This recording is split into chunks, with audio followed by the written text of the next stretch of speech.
Shalom, graça e paz. Sejam bem-vindos à nossa aula 4. Hoje nós aprenderemos sobre a igreja, nós vamos conhecer um pouco sobre a estrutura da igreja, o que significa a igreja e vamos mudar muito a nossa visão sobre isso. Nós estamos iniciando o nosso canal do YouTube, para você que está fazendo online, então deixa seu joinha aí, se inscreva e divulgue para as outras pessoas, para entrar nessa próxima turma, para estar fazendo também. E é isso, vamos começar hoje a nossa aula. Você que está com o seu papelzinho, se você imprimiu, ou se você está acompanhando pelo celular, ou pelo computador, né? Porque o celular você deve estar usando para estar assistindo, ou vice-versa. O tema da nossa lição de hoje é Conhecendo a Igreja. Nós vamos mudar bastante a nossa visão sobre o que é a igreja, né? Porque nós temos uma visão muito limitada. Inclusive, existe um ditado muito assim, que as pessoas dizem que além de ser uma mentira, além de ser um baita de um fake news, é totalmente antibíblico. Porque as pessoas falam assim, eu não preciso ir para a igreja porque eu já sou igreja, porque dá para ser igreja dentro de casa, mas isso é uma grande mentira. Porque na verdade, nós vamos aprender que a igreja é um conjunto, não é uma pessoa só. Nós vamos entender um pouco mais sobre isso. Vamos lá, a nossa base está em Efésios, capítulo de número 2, versículo de número 19, que diz assim: assim que já não sois estrangeiros, nem forasteiros, mas concidadãos dos santos e da família de Deus. Ou seja, aqui já entra alguns pilares para nós estarmos se baseando, como nós não somos forasteiros, nós somos concidadãos, estamos unidos nessa cidadania dos santos e da família de Deus, ou seja, a igreja é uma família, segundo a própria palavra. Ou seja, a igreja não está limitada a uma pessoa só, não está limitada apenas eu sou a igreja, mas a igreja é um conjunto, é uma cidadania, é uma família. Só para a gente já estar quebrando essa fake news que é uma baita de uma mentira realmente. Vamos lá, introdução. Agora você faz parte da igreja, pois não apenas recebeu a salvação oferecida por Cristo, mas também foi incluído em sua família. Ou seja, nós não apenas somos salvos, nós somos incluídos num plano espiritual, numa família.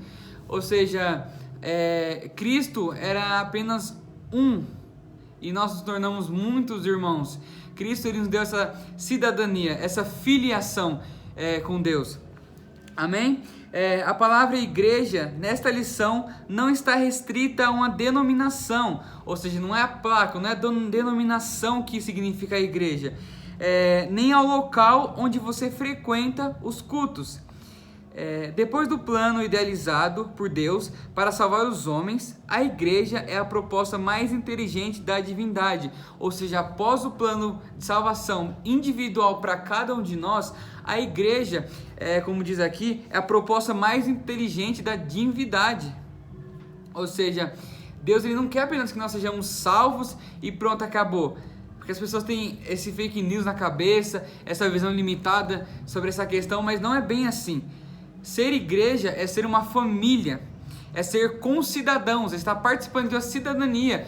Ou seja, não é apenas você, e se eu não quiser ir para a igreja está tudo bem. Não, você foi salvo para participar da igreja, para participar servindo a igreja. Entendeu?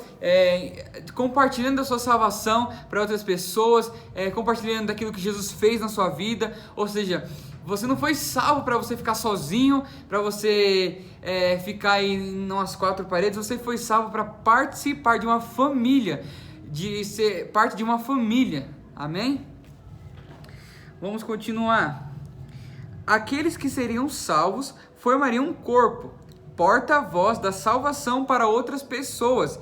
Ou seja, a igreja é o corpo de Cristo. Nós somos porta-vozes para outras pessoas. Porta-voz do quê? Das boas novas. O que é as boas novas? Não sei se a gente já aprendeu isso na escola de discipulado, mas o evangelho é a boa notícia, são as boas novas. O que é a boa notícia? Eu era pecador, eu não valia nada e o Senhor Jesus me alcançou.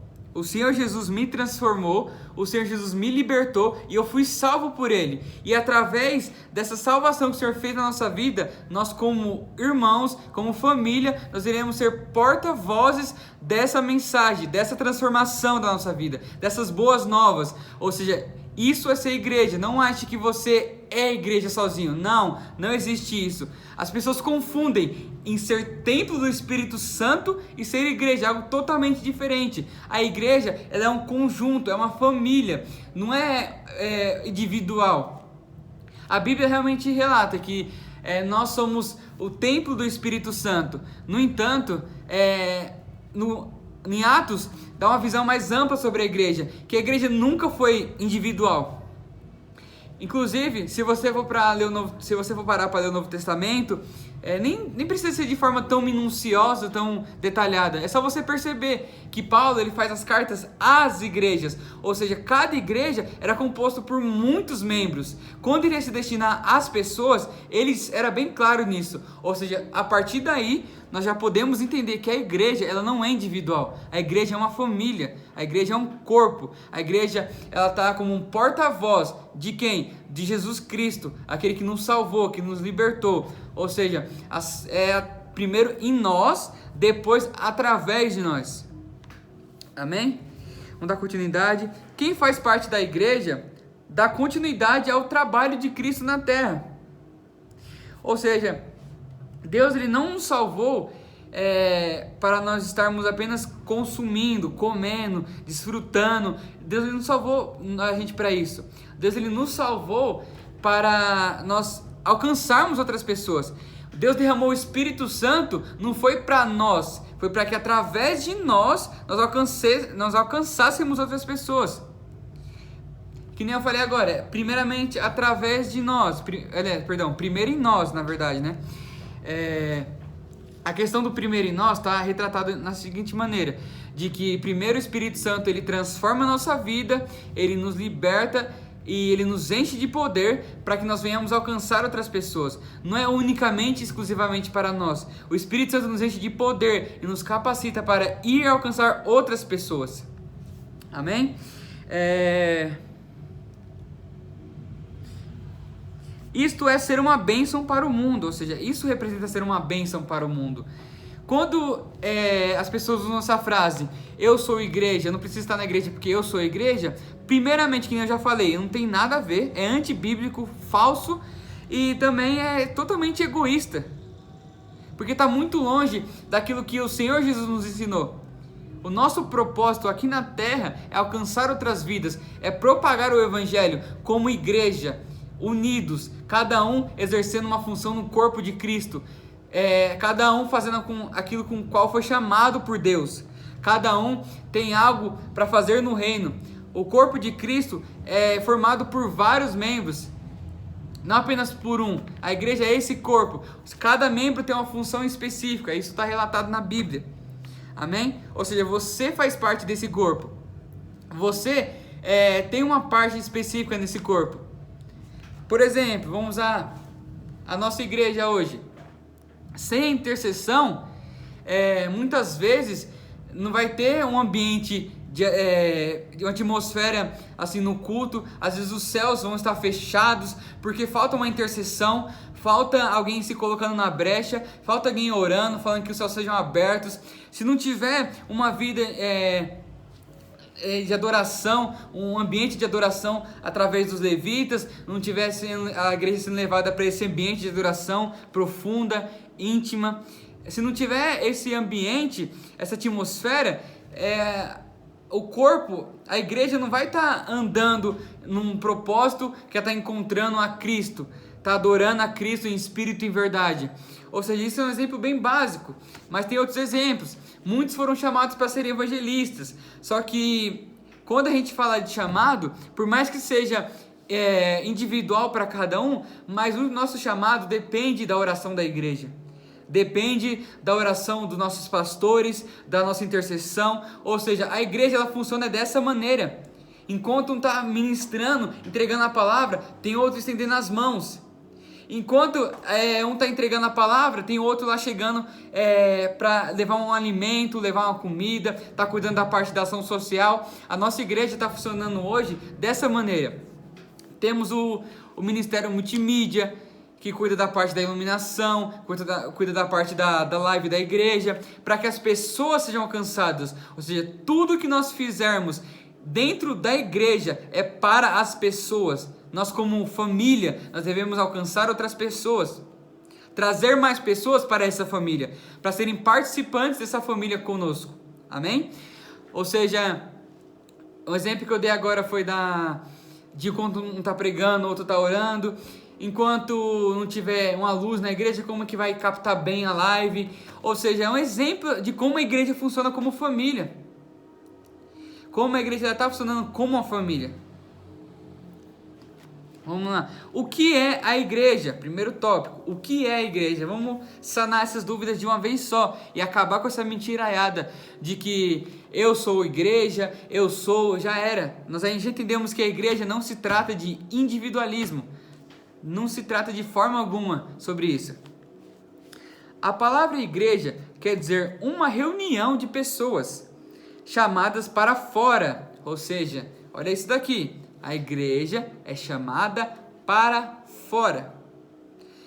Então aqui já acaba com esse argumento de que... Tem dois argumentos, na verdade, né? Esse que nós já aprendemos que é uma verdadeira mentira, né? E tem outro que as pessoas falam... se acomodam, na verdade, com essa questão de eu só vou para receber, só vou estar na igreja lá para poder estar recebendo meu alimento. Gente, vamos entender uma coisa, a igreja ela foi chamada para fora. Nós não podemos ser pessoas que são obesas espiritualmente. Nós temos que ser pessoas, uma igreja que é chamada para fora, que esse é o propósito inicial da igreja, ser chamada para fora. Amém? Nós não somos chamados para ficar num culto de domingo, sentado numa cadeira, esquentando cadeira já faz 2 anos. A igreja é chamada para fora, para alcançar os bairros, para estar levando alimento, estar levando oração. A igreja é chamada para fora. A igreja ela só é chamada para dentro para receber um direcionamento do Espírito Santo, ter um ambiente de oração, um ambiente de comunhão para fortalecimento dos irmãos da fé, para que eles saiam para fora. Esse é o único momento que a igreja vai estar dentro, é quando ela for fortalecida, só que ela é fortalecida, ela é alimentada para ir para fora, para sair. É só a gente prestar bem atenção em Atos, que relata bastante sobre isso, dessa questão que eles só se reuniam num só lugar, mas para serem revestidos, para estar em oração. E nesse ambiente de oração, os céus se moviam, as visões vinham, a revelação de Deus era derramada. Então é só nesse ambiente que nós devemos pensar em nós, nesse sentido de estar sendo transformado, estar sendo curado, estar em um ambiente de comunhão com Deus. É assim como Jesus deixou Mateus 6,6, que é o nosso secreto, é dentro da nossa casa. Aqui na igreja nós somos como família para servir uns aos outros e para ir para fora e trazer mais pessoas para a nossa família. É uma reunião de pessoas chamadas para fora, ou seja, um grupo de pessoas que saíram de dentro do mundo espiritual para seguirem a Cristo. Os que formam a igreja, são chamados pela Bíblia de crentes, irmãos, cristãos, santos, eleito e os dos caminho. Inclusive, Paulo ele chamava os cristãos daqueles que eram do caminho. Ou seja, qual é o caminho? Jesus. Então Paulo, antes dele se converter, ele chamava esses cristãos daqueles que eram do caminho. Essa era aquilo que ele denominava os cristãos. Era aqueles que eram do caminho. Todos os crentes espalhados pelo mundo formam a igreja. Ela não está restrita a uma área geográfica. Ou seja, é uma polêmica muito grande hoje em dia, porque é o seguinte: todos os crentes espalhados no mundo formam a igreja. Ou seja, a Assembleia, a Lagoinha, a nossa igreja, todos nós somos uma igreja só. O problema é que cada um tem uma doutrina, cada um tem o seu segmento, isso não é errado, tudo bem, cada um tem sua doutrina, tem a sua forma de pensar. No entanto, existe uma divisão enorme, né? Não é à toa que muitas igrejas falam, tem essa, como posso dizer, tem essa ideia, eles pregam a ideia de que só a igreja deles é salva, só a igreja deles pode se batizar. Então, isso causa uma divisão enorme. O corpo, ele fica dividido. Como que o corpo vai trabalhar junto se tivessem dividido? Eu fico imaginando, se nós juntasse com a Assembleia, juntasse com a Quadrangular, juntasse todos os irmãos de Francisco Morato e saísse orando pela cidade, saísse orando por todos os locais, se unisse, gente, seria um movimento extraordinário. O problema é que a igreja, ela não se une por conta de placa, ela não se une por conta de ideias, por conta de cada um tem sua teologia, vamos dizer, sua visão sobre Deus, sobre costumes e tal. Só que nós deveríamos deixar isso de lado, esses debates assim, doutrinários, e começar a prosseguir em direção ao alvo que é Cristo, e se juntar e chamar todo mundo junto para estar na mesma unção, no mesmo propósito. Isso é ser a igreja. Ou seja, como nós já aprendemos aqui, todos os crentes espalhados pelo mundo formam a igreja. Não é apenas a nossa, é todos os crentes. Ela não está restrita a uma área geográfica, como nós já ouvimos agora, nem ao único povo da terra. Como os nossos queridos TJ, né, falam que só eles que vão subir lá para o céu, tem um número específico. Meu Deus, só pela graça, né? É o seu lado invisível e universal. Embora a palavra igreja seja empregada em primeiro lugar para descrever a totalidade de crentes que vivem em todo o mundo, você pode usá-la também para se referir aos cristãos de um determinado lugar, isto é, a igreja local. Aí que entra essa questão da igreja local, ou seja, a igreja, a palavra isolada, igreja, é todos da família de Cristo, todos que aceitaram, todos que seguem a Cristo, todos que estão nesse mesmo propósito, eles fazem parte da igreja, dessa família. Agora, quando se trata de igreja local, é a nossa igreja, e assim como a Assembleia, assim como aqueles que frequentam a congregação, essa é a igreja local. Assim como havia a igreja local no Novo Testamento, como por exemplo a igreja de Éfeso, a igreja de Corinto, por mais que fosse igreja de cidades, mas aquela era a igreja local. Vamos lá. Símbolos da igreja. Corpo, vamos lá, vamos entender sobre os símbolos da igreja. O corpo. Jesus não está mais presente entre os homens de forma física, amém? Mas em cada pessoa que o recebe, em qualquer parte do mundo, ele introduz a sua vida para formar um corpo. Por ter a vida em Cristo, a igreja não é um simples ajuntamento de pessoas.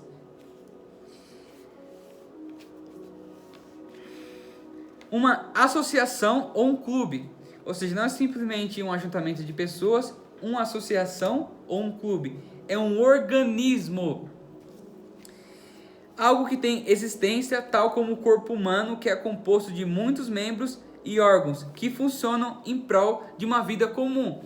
Vamos lá para a ciência básica, né? As células, cada membro do nosso corpo, eles trabalham juntos para que a pessoa simplesmente viva, correto? Não tem outra função. Cada um exerce uma função para que a pessoa viva, para que a pessoa ela reaja, ela se mexa, ela fale, ela tenha a circulação boa do sangue, para que ela não morra. Ou seja, nós estamos trabalhando, estamos juntos nesse corpo para que... Tá balançando um pouco, né, gente? Me perdoa. Nós trabalhamos juntos para que o Cristo, ele viva, para que a palavra dele continue sendo viva, continue sendo pregada, continue sendo divulgada, continue sendo proclamada, perdão. Nós trabalhamos juntos como um corpo para que Cristo viva. Amém? Porque essa verdade que nós aprendemos aqui, ela é muito importante. Que todos os membros do nosso corpo, eles trabalham para um propósito, a uma vida comum, ou seja, para que a pessoa viva. Se nós não trabalharmos, não estarmos juntos nesse corpo, trabalhando juntos, para que a palavra do Senhor continue viva, continue sendo alcançada para as pessoas, para que o corpo de Cristo esteja vivo, para que a igreja esteja viva, as coisas vão começar a ficar mortas, o corpo vai começar a morrer, mas isso é responsabilidade da igreja, é a nossa responsabilidade, porque nós somos membros desse corpo.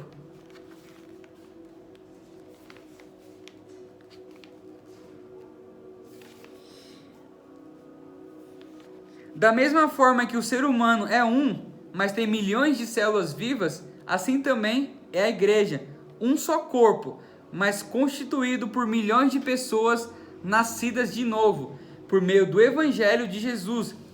Possui também uma cabeça, o próprio Cristo, ele é o chefe, o guia, o principal e o príncipe da igreja. Segundo ponto, templo. Segundo símbolo, é o templo. Embora Deus habite em toda parte, ele se localiza em determinado lugar para ser encontrado, adorado e louvado. Cada crente é um templo de Deus. Ou seja, nós quebramos essa mentira da cabeça de que eu sou igreja. Não, nós somos templo. Nós somos templo do Espírito Santo. Mas isso não quer dizer que nós não devemos congregar, estar junto com os irmãos, porque nós aprendemos que ser igreja é estar unidos, é estar juntos.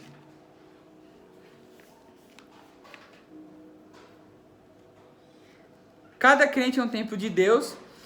Vamos ler 1 Coríntios, capítulo de número 3, versículo de número 16 e 17.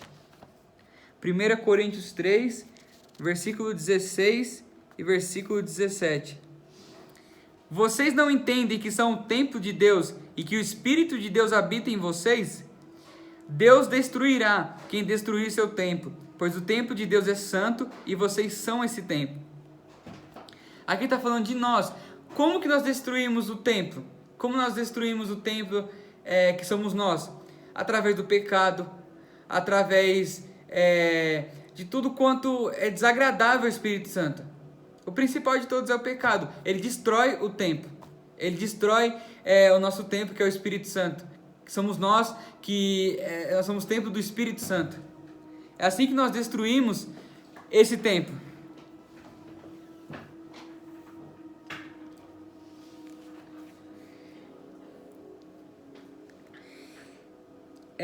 Vamos lá. Por causa da união e comunhão que os crentes têm com Cristo, a igreja é simbolizada na Bíblia pela figura de uma noiva. Ou seja, pela união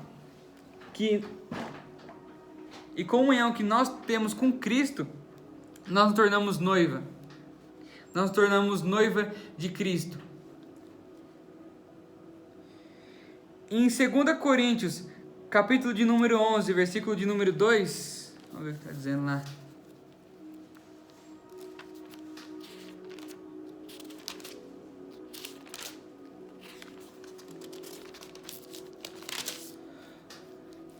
Pois o cuidado que tenho com vocês vem do próprio Deus. Eu os prometi como noiva, pura ao único marido, Cristo.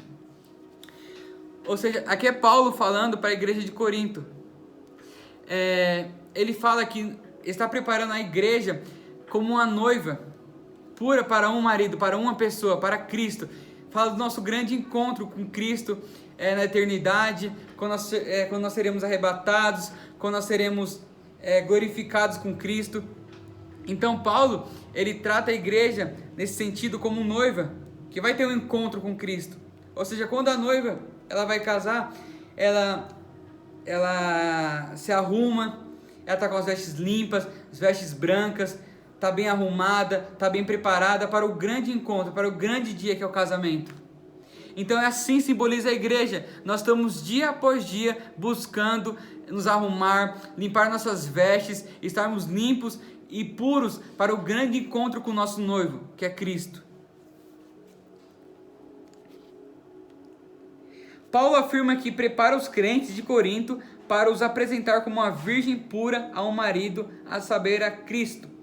Em Efésios 5:25, vamos estar lendo também. Efésios 5:25.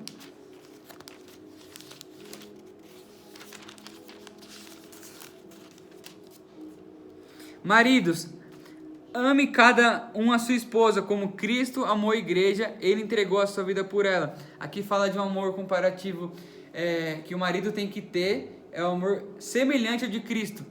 Cristo teve um amor por nós que não esperou nada em troca, um amor sacrificial, um amor muito além do nosso entendimento. Esse é o amor perfeito de Cristo. E esse é um símbolo e uma referência da questão de um marido para com a sua esposa. Foi esse amor que Cristo demonstrou pela sua igreja, que é referência para um casamento, para um marido, como se tratar a sua esposa.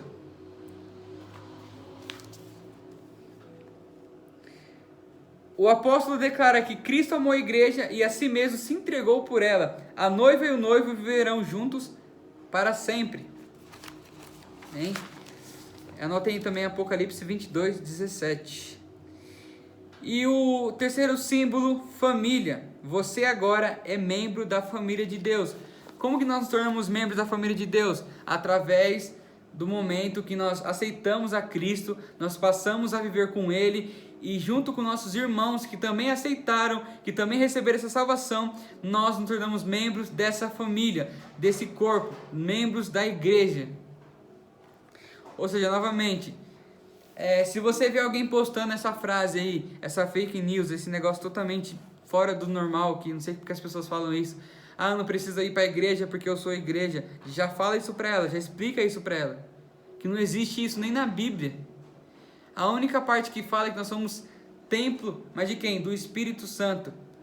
E o que trata nessa questão de nós nos conservarmos, nós nos purificarmos, para que nós sejamos, para que o Espírito Santo more dentro de nós, continue morando dentro de nós. O Espírito Santo ele não vai habitar na nossa casa suja, nosso templo sujo, nosso templo todo desarrumado. Então o único momento que se refere a nós é como templo de Deus, templo do Espírito Santo. Não como a igreja. A igreja está se referindo a um corpo, a uma família, a uma unidade, a todos aqueles que aceitaram e creram em Cristo Jesus. Esses se tornaram irmãos, uma família e a igreja de Cristo. Segundo ponto, os objetivos da igreja. Sim, a igreja tem objetivos. O objetivo da igreja não é colocar todo mundo naquele banco para ficar esquentando, não. A igreja tem objetivos. Como a gente já leu anteriormente, a igreja ela significa ser chamada para fora. A igreja não está limitada a um culto, a estarmos sentados, a só receber, se alimentar. Não, a igreja ela tem propósito, a igreja tem objetivos. Vamos entender para que nós sejamos despertados em relação a isso. Através da Bíblia, você descobre que a igreja foi fundada por Cristo para cumprir as seguintes finalidades. Primeiro ponto, evangelizar o mundo. Mateus 28:19, um pouquinho antes de Jesus estar morrendo, Jesus fala: ide por todo o mundo e pregai o evangelho para toda criatura, batizando em nome do Pai, do Filho e do Espírito Santo. Agora eu não me lembro ao certo se foi depois da ressurreição dele, mas acredito que seja depois da ressurreição de Cristo que ele fala isso. Ou seja, daí ele já dá o propósito. Então ele falou mais ou menos para aqueles apóstolos: eu não chamei vocês para ficarem se alimentando de mim apenas, para ficar ouvindo os meus ensinos. Eu chamei vocês para que vocês vão, para que vocês saiam, para que vocês entendam o meu ensinamento e que vocês vão para o mundo, para que vocês saiam, para que vocês não fiquem parados, mas que vocês vão. Por isso que o id, ele não é um chamado, ele é uma obediência. O id a gente eu quero descobrir meu chamado. Na verdade, o id é o nosso chamado maior, só que ele não é um chamado opcional. Eu não fui chamado para pregar. Não é assim. O id, ele é a ordenança. Vão por todo mundo e pregam o evangelho para toda criatura. Vocês entenderam? Que o id, ele não é opcional. Não tem opção se eu vou ou não. É obediência. Jesus falou: ide por todo mundo, pregai o evangelho para toda criatura. A principal atividade dos crentes é levar a salvação para os não crentes. Cristo, depois de completar a sua missão na terra, declarou: é-me dado todo o poder no céu e na terra. E em seguida estabeleceu uma missão aos seus seguidores. Exatamente, então foi depois que ele cumpriu, que ele ressuscitou, depois da ressurreição de Cristo, que ele entregou essa missão. Mateus 28:19, como nós já citamos aqui. Parte B, lugar para o crente cultuar a Deus. Ou seja, qual o objetivo? Primeiro objetivo, evangelizar. Parte B, lugar para o crente cultuar a Deus. Vamos lá entender mais um pouco. Os crentes se reúnem para cultuar a Deus. O culto é o momento de oração, louvor, adoração, estudo da Bíblia, e edificação dos crentes. No culto, todos os crentes podem se unir em oração, seja em petição, ação de graças e intercessão. Esta também é uma maneira de você louvar a Deus. Então, Deus ele não nos chamou apenas para estarmos num culto. Deus ele nos chamou para estarmos evangelizando. Só que esses momentos, eles são necessários para nós como cristãos, como igreja, de um momento de fortalecimento, de oração, de alimento para nossas vidas. Só que tudo isso é para que seja primeiro em nós, como nós já aprendemos, para depois seja através de nós. Nós vamos entender a palavra, seremos alimentados para que nós, a partir do momento, fomos no culto de domingo, por exemplo, na segunda-feira vamos lá, transbordar aquilo que nós recebemos, transbordar aquilo que nós fomos alimentados, transbordar aquilo que o Senhor falou com nós, aquilo que o Senhor nos transformou, aquilo que o Senhor nos renovou. Amém?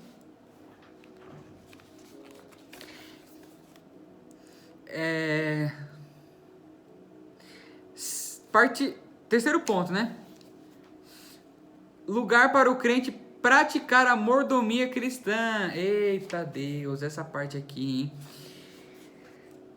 Tudo o que você possui não lhe pertence. Leia Salmos 24, versículo 1.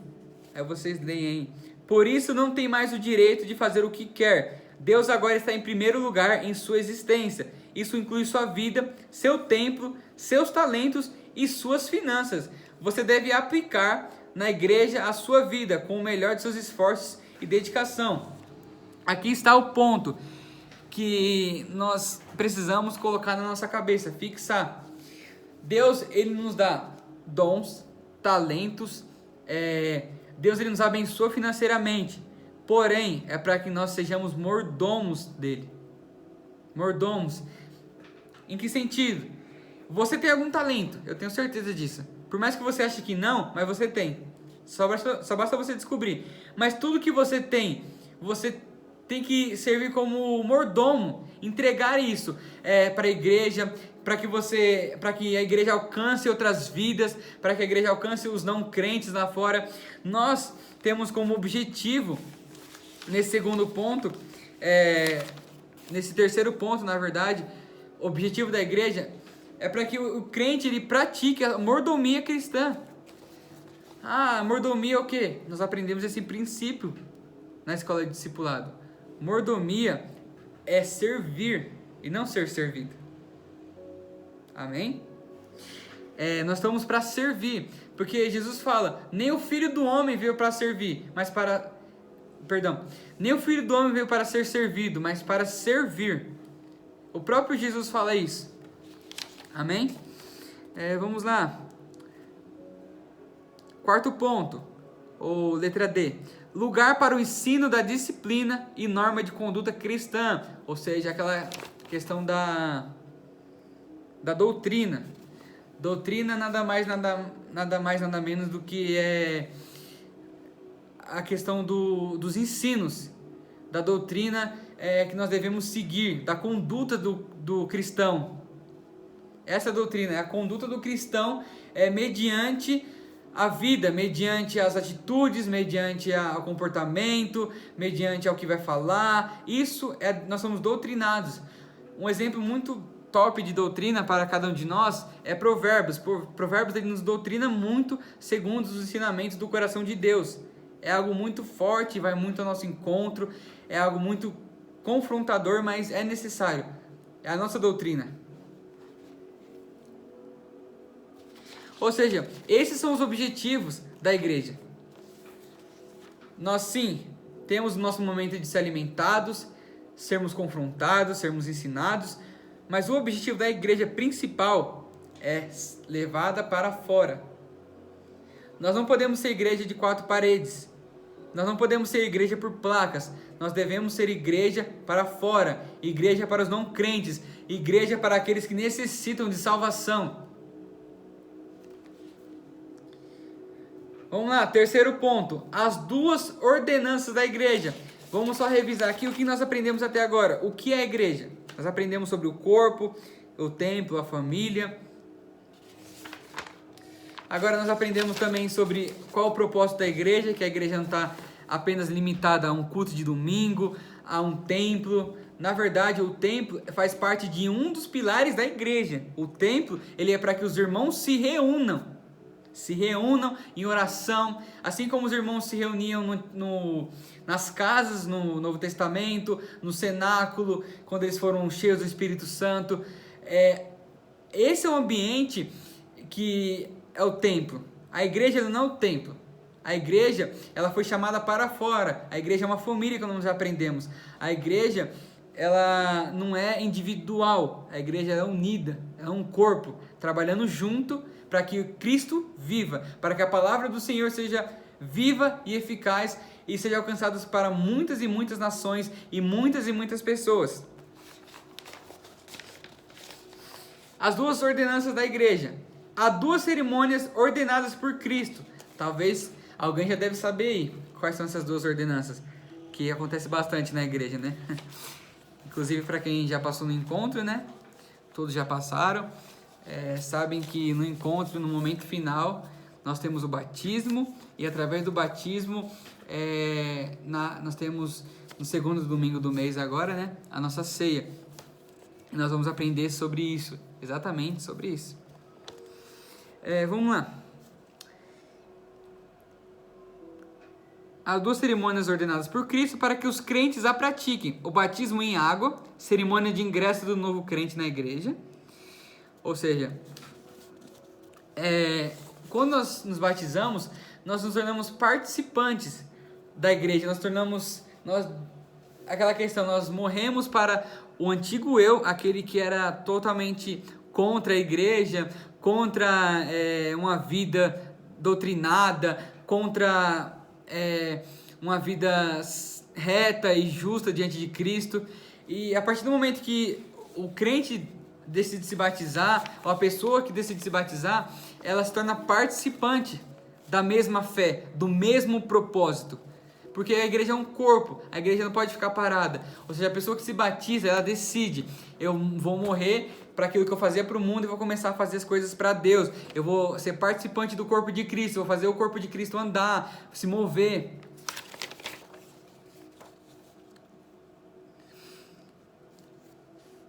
E a ceia do Senhor significa a continuação desta vida espiritual. Às vezes eu vou dar uma engasgada ou outra, porque às vezes eu leio rápido demais, né, gente? Aí eu preciso estar dosando. Estou aprendendo ainda, né, gente? Tenham paciência comigo.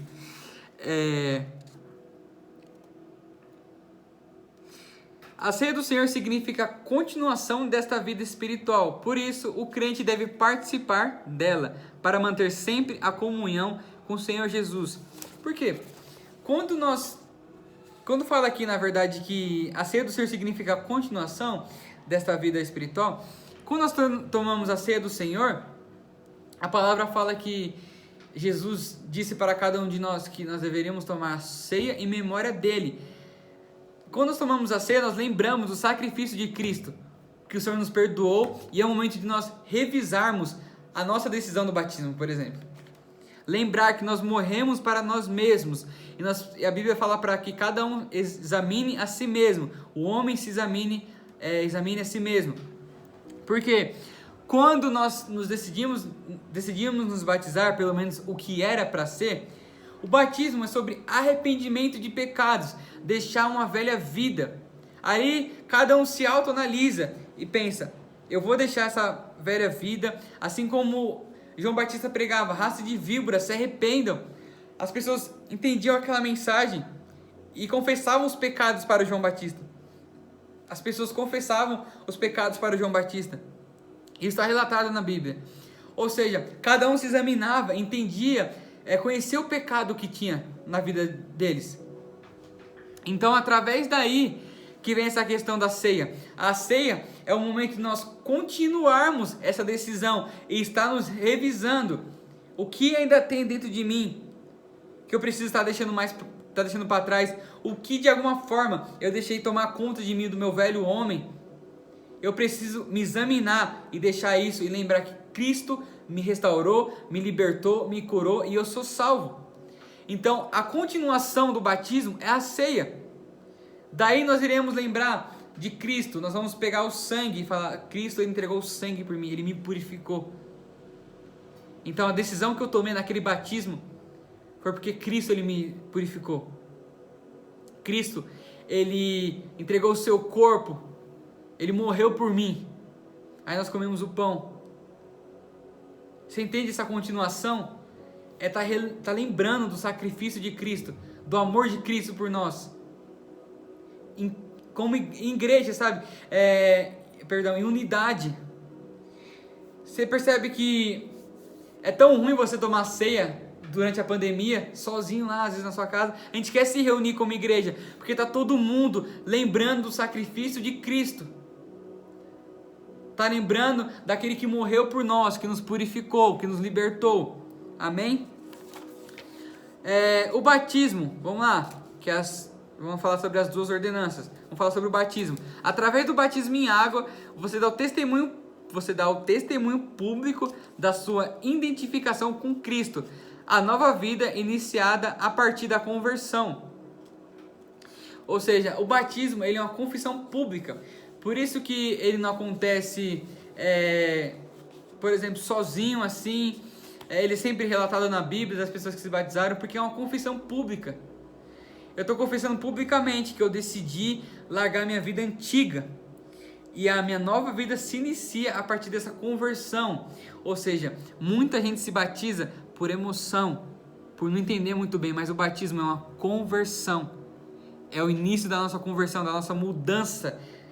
Se converter é você mudar, é você estar numa rota, deixa eu converter a minha rota, é você mudar de rota. Amém? Isso é a conversão. Muitas pessoas se batizam, às vezes por pressão, mas não. Entenda uma coisa, o batismo ele é a conversão, ele é o início da conversão. É o sinal exterior, o qual mostra que você morreu para o mundo e nasceu para Deus. Cada um de nós repete de modo espiritual o que aconteceu com Cristo. Ele morreu e ressuscitou. Assim, pelo batismo, você prova que é vitorioso, Amém? Ou seja, não tem como seguir a Cristo sem que algo morra dentro de nós. Como assim? Sim, coisas têm que morrer dentro de nós para que a vida de Cristo estabeleça. Tem que morrer nossas vontades, tem que morrer o nosso ego, tem que morrer o nosso eu, a nossa opinião, tem que morrer para que Cristo reine, para que a vida de Cristo tome conta de nós.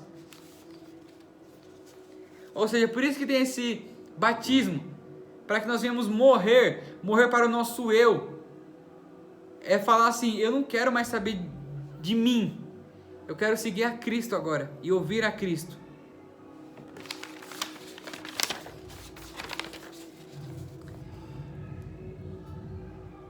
A palavra batismo vem de uma antiga prática de tingir tecidos numa tinta.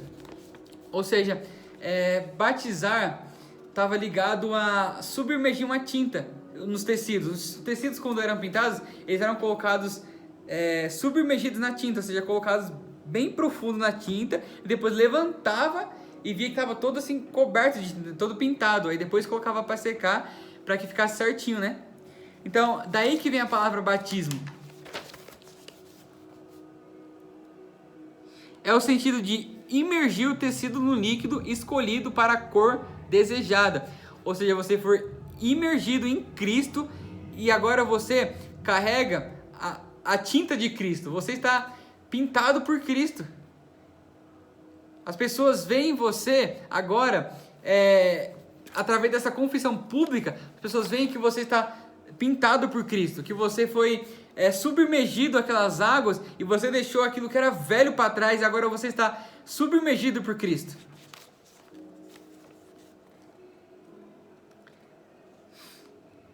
Vamos lá. Podemos dizer que quando descemos as águas do batismo, vamos entender o significado espiritual, a cor da morte e do pecado são tingidos pelo sangue carmesim de Jesus, nos purificando e nos dando uma nova identidade. Ou seja, aquela cor antiga que estava dentro de nós foi tingida, foi submergida pela cor do sangue do Cordeiro, do sangue de Cristo. Esse é o batismo.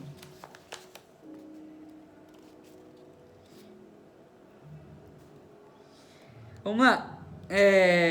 Nos purificando e nos dando uma nova identidade. Não é opção nem obrigação. É um ato de obediência com entendimento e boa vontade. Ou seja, gente, não forcem pessoas a se batizar. Vou forçar. Façam com que elas entendam isso. Mas aquela pessoa fala, precisa sentir no coração. A pessoa muitas vezes ela é coração duro. No encontro, muitas pessoas ouvem a palavra, elas são tocadas pelo Espírito Santo, são tão visíveis aquilo que o Senhor está fazendo, mas mesmo assim ela fala, não, precisa esperar, precisa estar preparado. Gente, o que está acontecendo? As pessoas não entenderam o propósito do batismo. A pessoa, ela ainda, é engraçado que a pessoa pede perdão, se arrepende, é Peniel, é tanta coisa, mas aquela pessoa, ela não decide estar submergido com Cristo.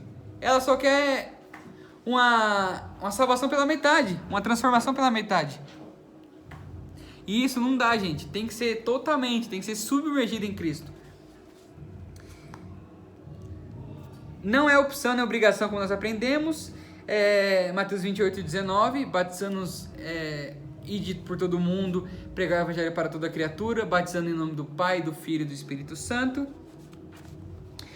Um bebê recém-nascido pode ser batizado? Aquela história, tem até igreja cristã que batiza nenéns, bebês, por entender que eles são pecadores desde que nasceram, devido ao pecado já desde Adão, não sei o que, eles têm esse entendimento. No entanto, o batismo que nós entendemos é arrependimento de pecados. Ou seja, independente se você possa batizar uma criança por esse entendimento de que nós já somos pecadores desde que nascemos, ok, realmente nós somos pecadores desde que nascemos devido à herança de Adão. No entanto, como que a pessoa ela vai reconhecer aquilo, uma decisão da pessoa? Se batizar uma criança, você está tirando a opção da pessoa de se arrepender. Então não faz sentido. A Bíblia não fala de um batismo de criança, a Bíblia fala de batismo para arrependimento de pecados. Vamos lá. A ceia do Senhor. Eu dei uma pulada aqui, gente, porque a gente já foi bem objetivo nessa questão do batismo. A ceia do Senhor. Às vezes participamos da ceia do Senhor apenas como um ritual religioso. Mas ela não é um ritual. É uma aliança de permanência na fé e de chamada ao reino de Deus. Em Gênesis 14, versículo 18. Abraão recebeu a visita de Melquisedeque, rei de Salém, que trouxe pão e vinho, pois era sacerdote do Deus Altíssimo.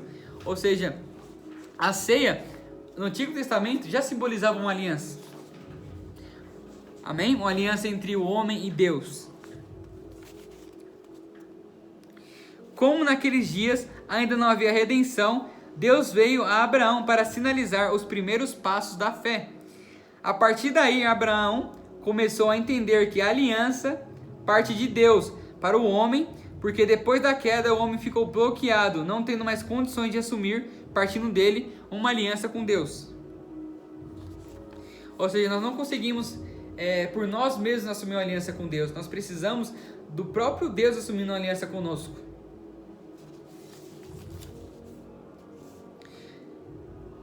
Segundo alguns historiadores, quando Abraão toma a ceia com Melquisedeque, todos os que participaram da guerra, Gênesis 14:14, se você quiser estar lendo, cerca de 318 homens tomaram a ceia com a família do patriarca. Esse foi o sinal de aliança feita entre aquele povo que se tornou desde aquele dia um só com Abraão. Ou seja, a ceia, ela significa a nossa aliança com Cristo, a nossa aliança com Deus. A ceia, ela nunca vai ser feita individual, sozinha. A ceia, tanto aqui nessa passagem de Gênesis, quanto no contexto do Novo Testamento, ela nunca foi exclusiva, ela nunca foi individual. Ela sempre foi em conjunto. Amém? Sempre foi à mesa.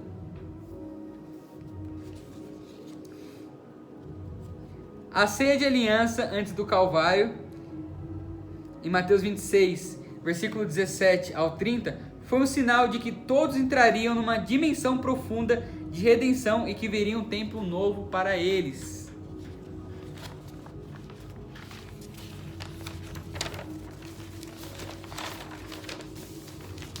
Vamos lá. A importância do ato profético do pão e vinho. Nada na Bíblia é sem sentido, ou seja, esses elementos foram usados de forma profética para que nós venhamos entender o simbolismo profético de cada um desses elementos. Amém? Nada na Bíblia é sem sentido. A ceia nos costumes judaicos sempre é precedida de uma refeição para honrar o Messias.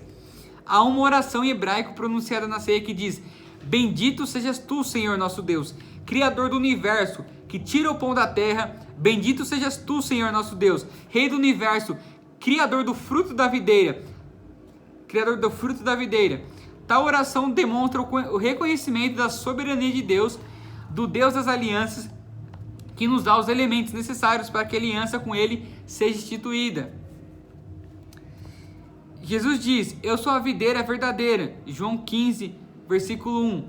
E eu sou o pão que desceu do céu, João 6,41. Jesus é a semente do trigo que brota e alimenta toda a terra. Ele diz isso porque o ato profético do pão e do vinho representa o Messias. Amém? O ato profético do pão e do vinho representa o Messias. Isso os próprios judeus entenderam também, como a gente já acabou de ler. Ele é o pão da vida e a videira que cura. Por isso temos que comer e beber o pão e o vinho no seu nome, confirmando a aliança e o mover de Deus no sobrenatural, trazendo o céu até a terra. Ou seja, os judeus tomavam essa ceia com esse entendimento de que Deus, ele era soberano, ele era provedor, o entendimento da soberania de Deus. E através disso era um momento de aliança deles com Deus, de confirmação de aliança, de renovação de aliança, na verdade, né? O Messias vem para dizer: sim, estou em aliança com você. Ele traz para o mundo o alimento físico e retrata o que está acontecendo no mundo espiritual. Assim como todos ficam saciados fisicamente pelo sinal profético da ceia do Senhor, todos vão estar saciados espiritualmente. Como assim? Nós comemos lá o nosso pãozinho, o nosso vinho, o nosso suco de uva, na verdade, né? O nosso suco de uva, nós tomamos ele e ali, por mais que a gente não coma muito, a gente fica ali saciado na nossa questão do físico. Em muitos lugares, na verdade, a ceia ela é até bastante abundante, as pessoas comem até que bastante, né? No simbolismo da ceia. No entanto, quando fala de se alimentar fisicamente, é o que a gente já entendeu, que o pão sim sacia o físico, o vinho, o suco sim sacia a nossa sede. E no espiritual, o corpo de Cristo sacia a nossa fome, a vida de Cristo, a palavra do Senhor sacia a nossa fome espiritual, sacia aquilo que um pão físico não pode saciar. Então, é isso que se trata, essa questão do espiritual e do físico. Terceiro passo, cuidados necessários ao participar da ceia do Senhor. Ou seja, não devemos participar da ceia do Senhor de qualquer jeito. Para subirmos ao altar do Senhor e participarmos da ceia, precisamos tomar algumas posições, pois é o momento no qual lembramos a Deus a aliança que temos com Ele. Ou seja, nós lembramos a Deus da aliança que nós temos com Ele. No entanto, existem passos necessários para isso. Por isso, ele chama a atenção para que nós examinemos antes de ceiar. 1 Coríntios, versículo 28, perdão. 1 Coríntios 11, 28.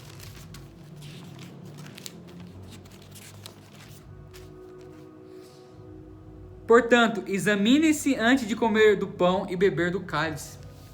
Ou seja, existe uma obrigação nossa de se examinar antes de beber. Porque mais pra frente vai falar que quem bebe de forma imprudente, bebe para sua própria condenação. Ou seja, quem come do pão e bebe do vinho sem se examinar, ele tá bebendo e comendo para sua própria condenação. Vamos lá. Pois se houver pendências, precisam ser resolvidas anteriormente, a fim de que não morramos, não fiquemos enfermos nem enganados, e façamos tudo com diligência.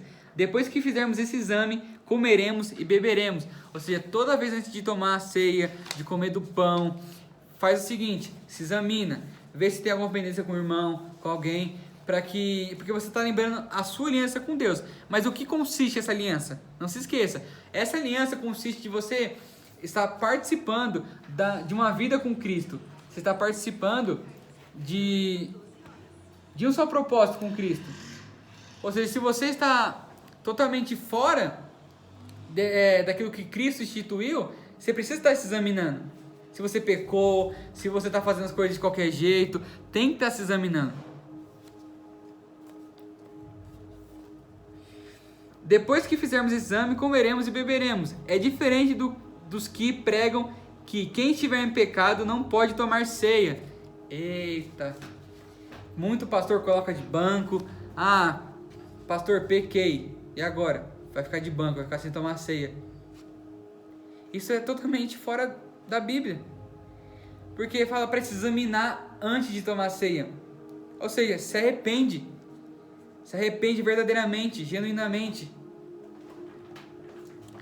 Muda de atitude. Faz diferente. Mas a questão é que muitos pastores travam as pessoas assim, nesse sentido. Vai ficar de banco. É o que foi citado aqui. Quem estiver em pecado não pode tomar ceia. A passagem de 1 Coríntios, versículo 11 e 28 diz: examine-se o homem, pois a si mesmo, e assim coma do pão e beba do cálice. Ou seja, sim, após o nosso batismo, como nós já aprendemos, a ceia ela é a continuação dessa nossa aliança que nós fizemos com Cristo ali quando nos batizamos. Ah, quando me batizo já vai acabar tudo. Não, nós somos sujeitos a erros, a pecados, só que através disso nós devemos lembrar, nos examinar e depositar isso diante de Cristo. Saber que Cristo nos redimiu pelo seu sangue, pelo seu corpo, pela morte naquela cruz. O exame é a checagem dos pecados que existem na nossa vida, para pedirmos perdão e depois cearmos. Por não fazermos tal exame, alguns ficam enfermos e até morrem, afirma o apóstolo Paulo em 1 Coríntios 11:30, que diz assim: por isso muitos de vocês estão fracos e doentes, e alguns até adormeceram. Meu Deus, isso é muito forte. Qual que é a consequência de eu não tomar ceia, de eu não me examinar, de eu tomar de qualquer jeito? Isso consiste em... Por isso, muitos de vocês estão fracos e doentes, e alguns até adormeceram, fraquejaram, esfriaram na fé, adormeceram, apagou. Então, esse é um ponto principal. Se examine, ensine para outras pessoas, se examinar, não coloque as pessoas de banco, fala, não, você não pode tomar ceia, que não sei o que, não. Se examine, peça perdão ao Senhor e aí tome e come do pão. Toda vez que se toma a ceia do Senhor, mexe-se no mundo espiritual, e para isso precisamos estar espiritualmente bem. Examinemo-nos, pois, e comamos. Se confessarmos nossos pecados, Ele é fiel e justo para nos perdoar os pecados e nos purificar de toda injustiça. Aqui já acaba com essa ideia de que você não pode tomar ceia. Mas isso tem um porém, como a gente aprendeu aqui, que se confessarmos os nossos pecados, nós precisamos confessar diante de Deus nossos pecados, e aí Ele é fiel e justo para nos perdoar. Quando um homem segura o cálice e o pão em suas mãos, o diabo se apavora muito, ele se apavora muito, porque quando o homem se arrepende e confessa seus pecados, ao comer e beber, confirma a aliança que tem com o Messias. A chamada de hoje é: examine as suas vidas e como. Então vamos lá, para você ver como muitos pastores, muitas pessoas estão paralisando as vidas, estão paralisando muitas pessoas. Claro, o reino de Deus não é brincadeira, gente, não é de qualquer jeito, não é para estar subindo em pecado, mas é justamente por isso, eles não entendem, é justamente por isso que o Senhor Jesus, Ele deu esse ensinamento através da vida de Paulo, para que nós venhamos nos examinar, para que nós venhamos comer. Então, nenhum pastor fala para essas vidas que eles colocam no banco: se examina antes de você tomar a ceia. O que você pecou? Fala para mim. Confessa os pecados, que o Senhor é fiel e justo para te perdoar. Cadê essa palavra de reconciliação? Muitas pessoas, elas perdem essa aliança com Cristo, elas se adormecem, elas somem da igreja, elas somem do plano, da família de Deus por conta disso. Quarto e último ponto: sinal profético da conquista de novos territórios. A ceia nos revigora, enche-nos do poder de Deus, toma-nos e abre o nosso entendimento. É muito mais do que comer pão e beber suco de uva. Ou seja, quando nós estamos aliançados com Cristo, quando essa aliança é confirmada, nós nos tornamos pessoas mais fortes e mais aguerridas para seguir adiante, porque nós estamos aliançados com Cristo. Quando alguém se alia com alguém mais forte, a pessoa fica mais confiante, não fica? Assim como os países que entram em guerra e se aliam com alguém mais forte, eles ficam mais confiantes. Então a ceia, ela nos traz essa potencialização, ela traz essa confirmação dessa nossa aliança com Cristo, para que nós venhamos ir adiante, conquistar os territórios. É um sinal profético que diz: saímos do Egito e entramos na terra prometida. Egito significa pecado, escassez.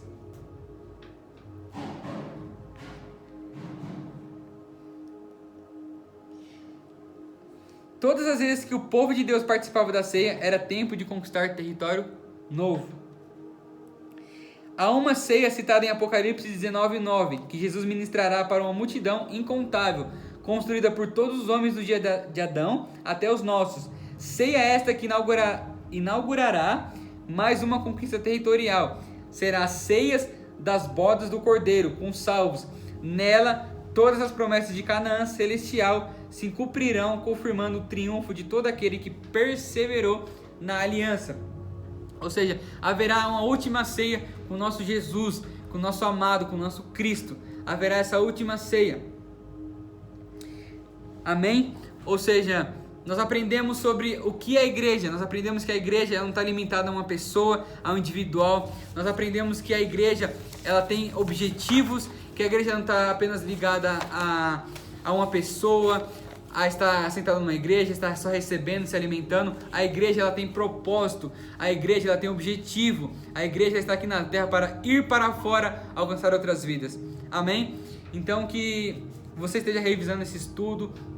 Se você quiser assistir a aula de novo, agradeço a vocês que estão permanecendo nesse curso, estão permanecendo nessas aulas. Continuem, não permitam que nada pare vocês. Amém?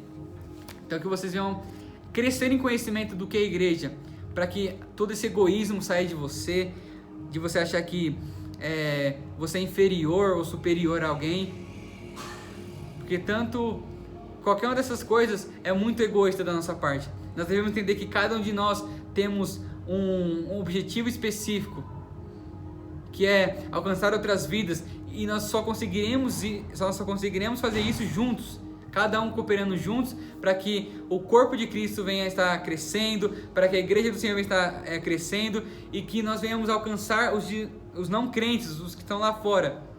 Amém? Vamos orar antes de finalizar. Senhor, muito obrigado, meu Pai, pelo entendimento que o Senhor nos deu da sua palavra. Obrigado, Senhor, pela sua palavra. Obrigado, Senhor, por essa aula, meu Pai. Que o Senhor está abrindo nosso entendimento, Pai, sobre a igreja, sobre aquilo, Pai, que o Senhor já nos mostrou aqui nessa aula, meu Pai. Muito obrigado, Jesus, pela vida de cada um, Pai, que está nesse curso, que está aprendendo, Senhor, mais sobre Ti. Dê sabedoria para os seus filhos, Pai. Dê revelação do Senhor, Pai, em nome de Jesus. Amém? Gente, Deus abençoe a vida de vocês. Continuem firmes. Amém? Shalom, graças e paz.